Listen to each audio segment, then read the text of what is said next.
You wouldn't be here today if you were not an innate questioner.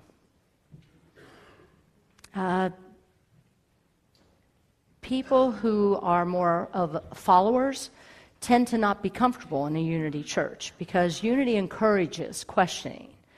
And there is so much power in the question. And I can thank you.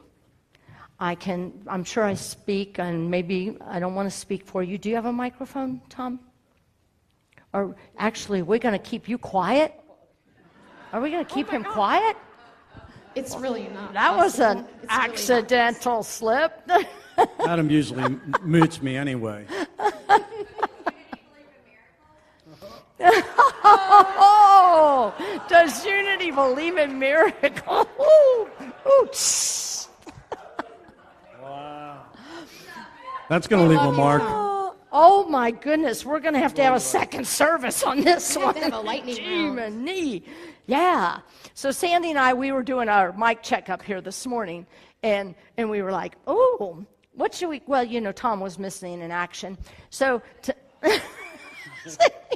Sandy and I were like, oh, what should we call this? So what did we come up with? The view from unity. Wow, you got it like that. But I'm looking for Whoopi, and she has not arrived yet. So this is the view from Unity. Wow. And these are your 3 certified licensed Unity teachers up here. And Tom, how long ago did you start taking classes? 2003. 2003? How long ago did you start? It was 8 years ago. 8 years ago. And mine, of course, was the long path of 25 years ago. I took a little slow train. So I think I'd like to get right to it. And the reason that I chose this was mainly a selfish reason. And that was, it's my birthday weekend, and I wanted to go camping with my kids. And I didn't want to have to worry about a talk and take my distraction off of my family. Self-care. You got to like that. I am demonstrating, I'm working on demonstrating what I tell you all to do, and that is to take care of yourself. But I haven't done this fielding questions for 8 years. I did it when I first came here as your spiritual leader. And it went very well, but I was afraid we'd have maybe 3 or 4 pieces of paper. And we have a slew full here, so I think we better get started. So, Sandy, want to pick one? And we reserve the right to, like, oh, that one's too hard. Or to chime in, or to request someone answers that question for us when we read it.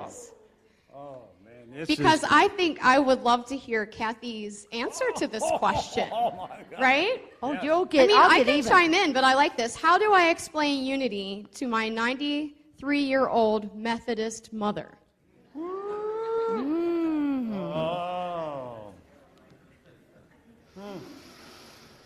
I think I would use my default answer when I go to nursing homes, and that is that unity is about exactly what the name states. Unity meaning we're all one, and that we are all one under God's love. And I try not to get it any more complicated than that. But if the question comes, well, what does that mean? Which usually happens, and then I try to go to, we honor all paths to God. We do not make a judgment on where people are, but that we honor those paths as long as that path is about treating people good and kind and decent. And there you go. It really can be that simple. When you start justifying and then want to say the unity principles, they don't want to hear that. They want a simple, concise answer. And I think that covers it in a general way. What about you? Very similarly, keeping it very simple, that unity is positive Christianity to me, and that means that God is love, and that love is inside of me. So God's love is inside of me, and I get to express that. And that's what we learn more to do every day. That's what unity is following that path. I love it. Annie, do you have a question? I see your hand up. Let me... I'm on the subject of Christianity, I was wondering if you could talk a little bit about salvation. Because in the Catholic Church, we have one, baptism at birth, and in the Protestant faith, people talk about being saved. How does the Unity see that? Oh, I'll bet that's in this basket a couple times. That's a good question. Yes, Tom, you want to take it? Well, I'll take a shot at it. In Unity, we would say that we are saved by Jesus when we follow the ways and the examples and the teachings of Jesus, so that we see Jesus as the way shower. We see Jesus as not the exception, right, but rather the example of the individual who achieved the highest state of spiritual consciousness, or what would be called the Christ consciousness. And we are saved by Jesus in our following of that approach, right, and that way of living, right? Distinctly different than traditional Christianity, which would take a completely different slant on being considered saved by Jesus, when we consider Jesus to be the exception, that he died for our sins, if you will, right? And just believe in that. Okay. And the idea that we are not born into original sin. The thing that we're being saved from is generally, for me, it's like myself. Like I'm being saved from myself and my own ways and my fears and my insecurities and the things that lead me into depression. I'm being saved from those things because there is no original sin put up on me that I need absolved from in any way. I'm just being saved from myself, basically, into a better way of living. I think they both answered that very, very well. As far as if I could add on anything, I don't think I would. It's true. There is nothing to be saved from except ourselves and our ego that wants to keep us separate. You know, Charles Fillmore said that, you know, we tend to want to go to the physical, the sense consciousness, and we want to believe that all this is what it's about, when truly it's by Jesus' example. He showed us that we are to just know and claim and live by the spiritual realm, that we are spiritual beings. We are way more than what we think we are. So, Annie, I hope that I'd like to build on that a little bit as well, relative to ego. I have come to believe that ego is the only thing that truly separates me from my awareness of God. Right? In Unity, we teach about personality or ego as a distinction from essence or individuality. The individuality is the I am. But as I continue to remain in my ego or my personality and defend that, then I am living from a place of really of functioning in a way in which I'm focusing only on myself, my personality only, as being separate from God. And I've also come to believe that the essence or the basis of all suffering is simply the recognition or the false belief that we are separate. Right? And then therefore, to close the loop, to the degree that we embrace unity, recognizing oneness, we then save ourselves from this error thinking or false thinking of separateness, right? And we no longer see ourselves attached as ego, but get connected with our essence, our spiritual nature. Good. You got a question there? When one transitions to what or where? Oh, that's a good one. You want to take that one, Sandy? I can only answer personally. Unity doesn't have a formal say on this. I can just say that I don't know.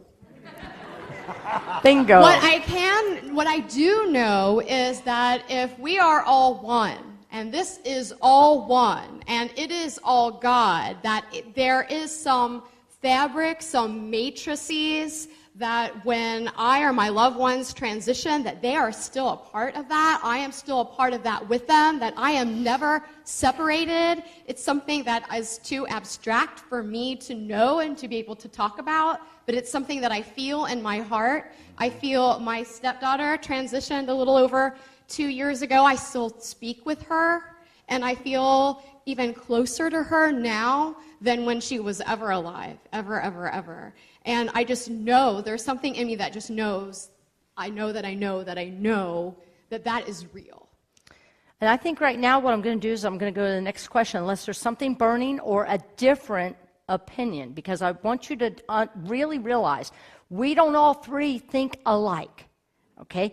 We will be similar in the core, but we will have differences, and that's another beautiful thing about unity. We don't have the answers. We have a core of what unity stands and teaches, but Sandy's take's going to be different than mine. Tom's is going to be different than mine. So we've had different teachers at Unity Worldwide, and so we are going to be coming from a little bit different slants. I think this is noteworthy here. I wouldn't interject it. I truly believe another fascination of unity is we're not about conform, but rather transform.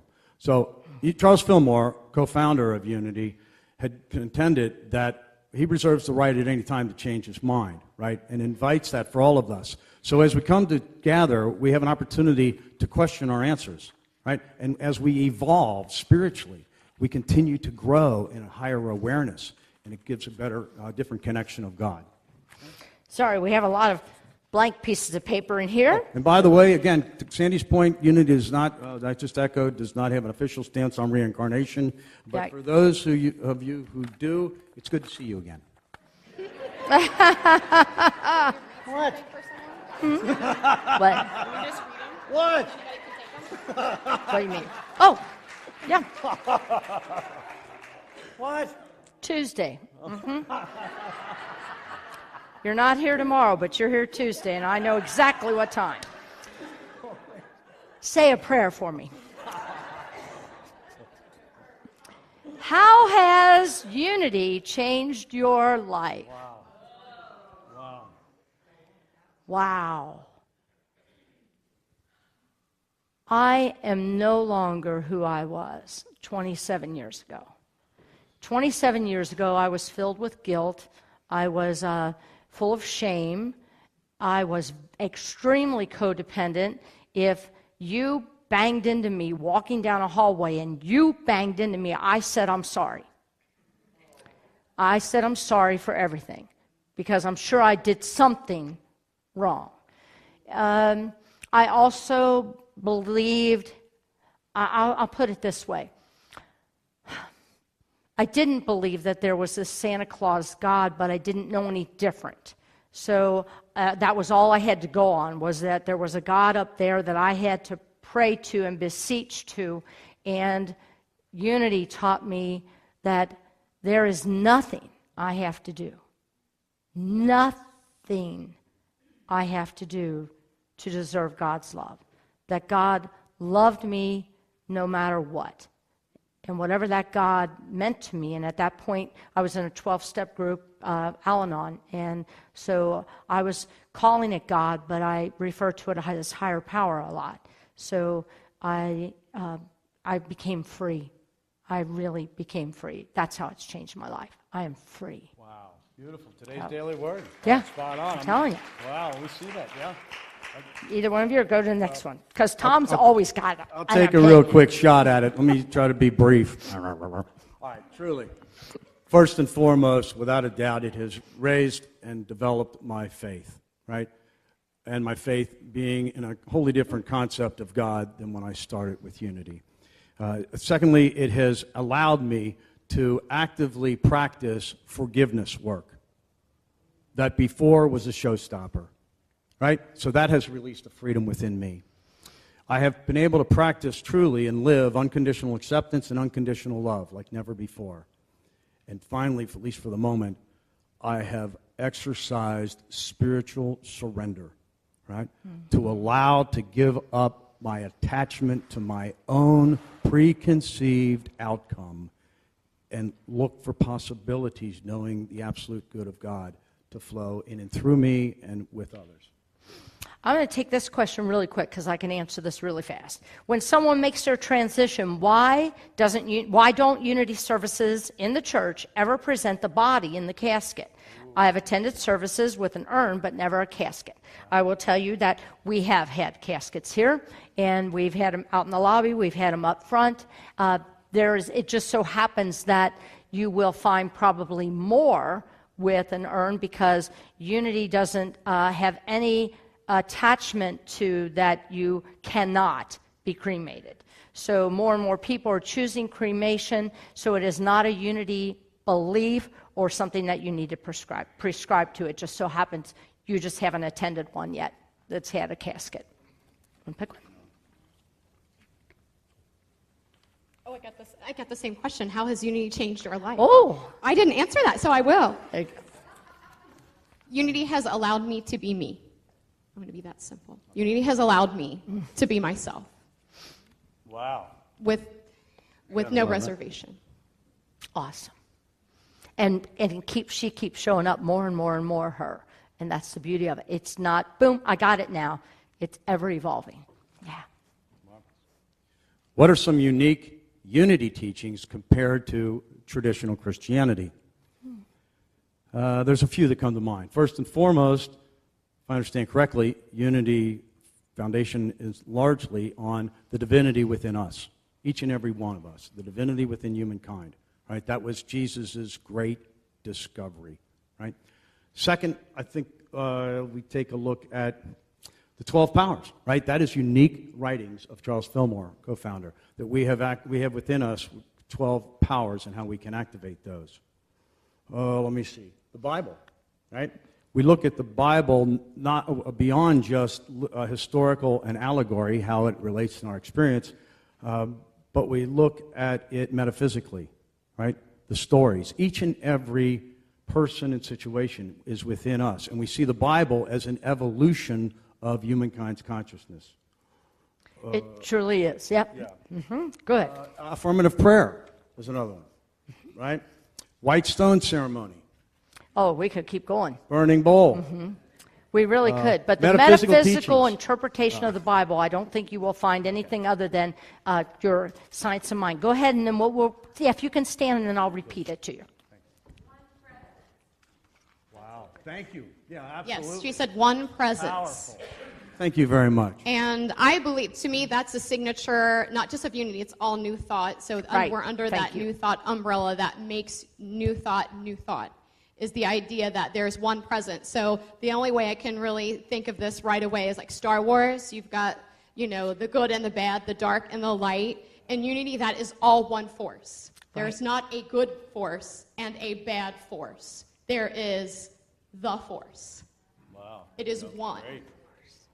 And that changes Force is within everything. you. That force, I can't. Yes. Powerful. That's Yes. powerful. Oh, boy, I have picked this one. What does unity think about Muslims? Well, let me tell you this. Unity doesn't label.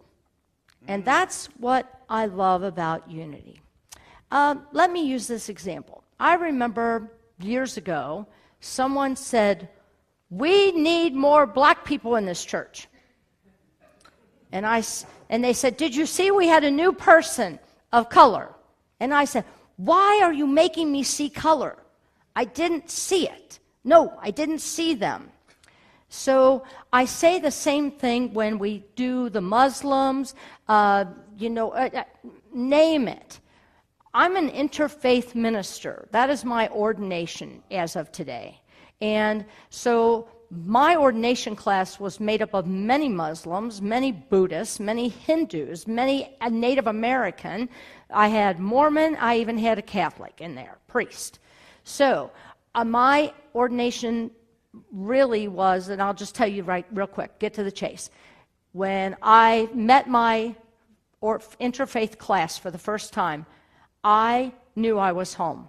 I remembered in third grade, growing up Catholic, where I was taught that was the one church and the only church and the true church, and we were the only ones going to heaven. Back in my day, that was what they were teaching.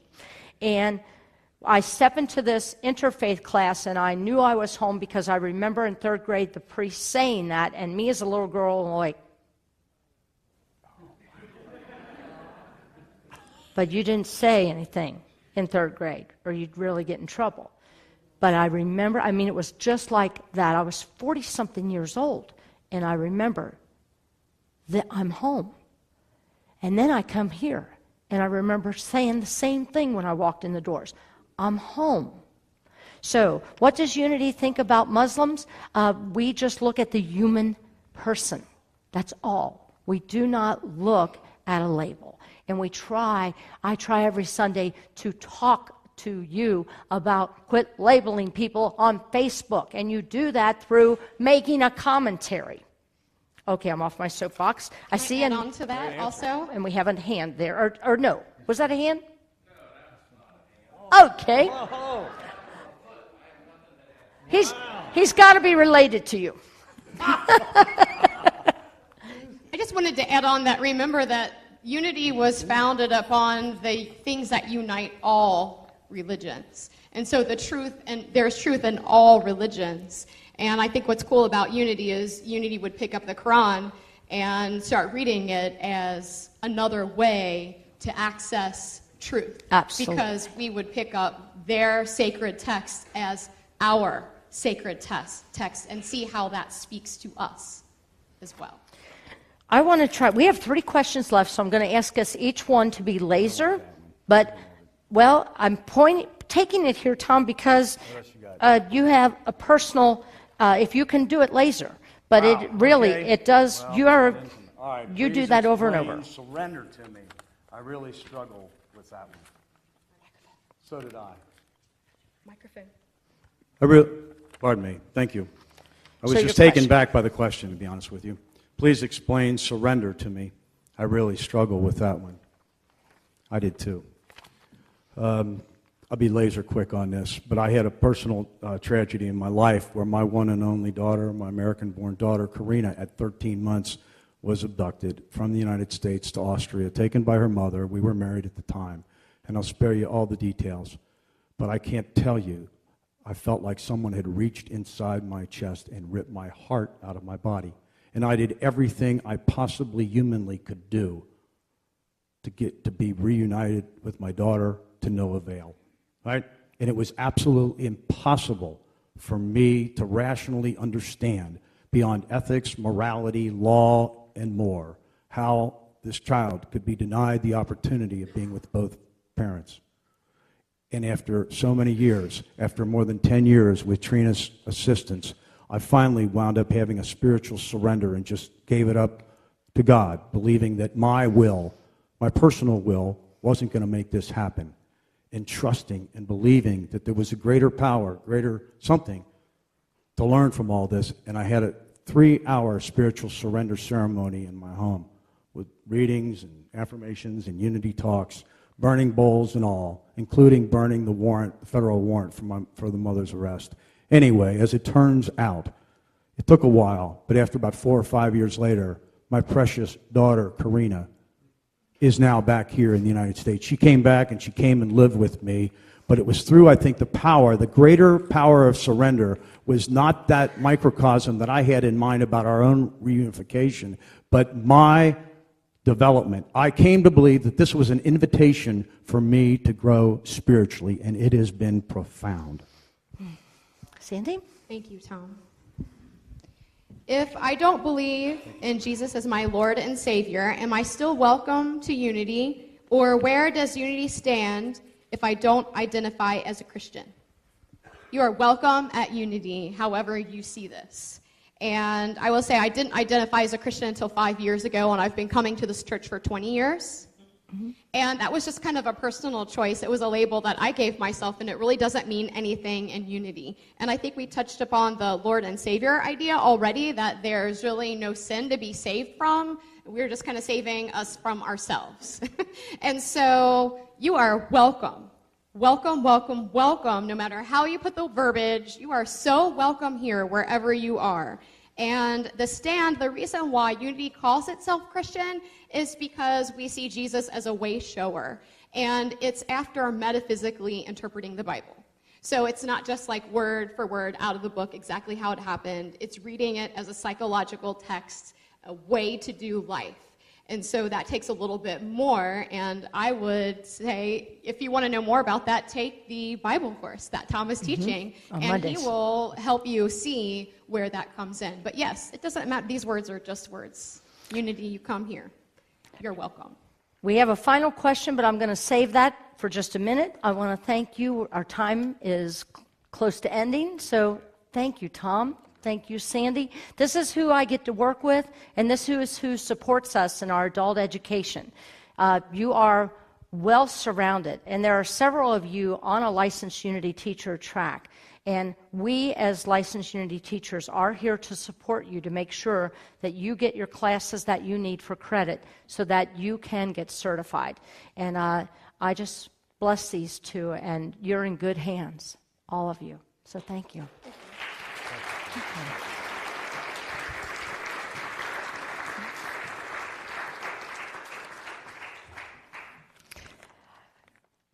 Here's my final question.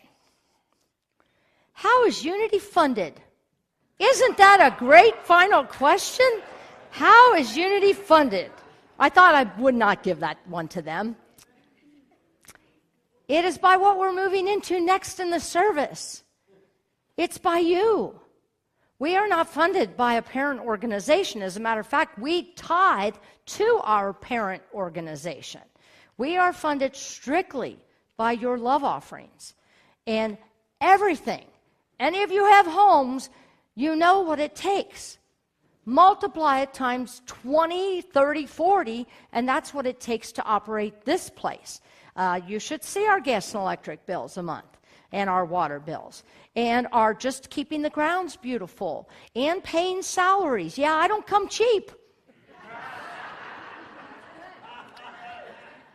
We pay a music director. You know, we are blessed beyond measure, but it does take all of you. All of you. I say that again. All of you. Not the person next to you. Oh, it must be their job to take care of this church. It's all of you. That's how we are funded. We are funded spiritually through your prayer consciousness, to hold this church in your daily prayers, because we need that. I'm telling you, we said it here, it's under the label of new thought. This is so ancient thought, called new thought, and we've got to get this message out into the world. So how are we funded? By you? By you inviting somebody next week. That's how you help fund us. Many ways to fund us. But financially, it takes a village to support our church. So let's say our blessing together. Take your love offerings, your prayer request cards in your hands. Ready? Divine love expressed through me blesses and multiplies all that I have, all that I give, and all that I receive. I have faith in God as my instant, constant, and abundant supply. Thank you, God.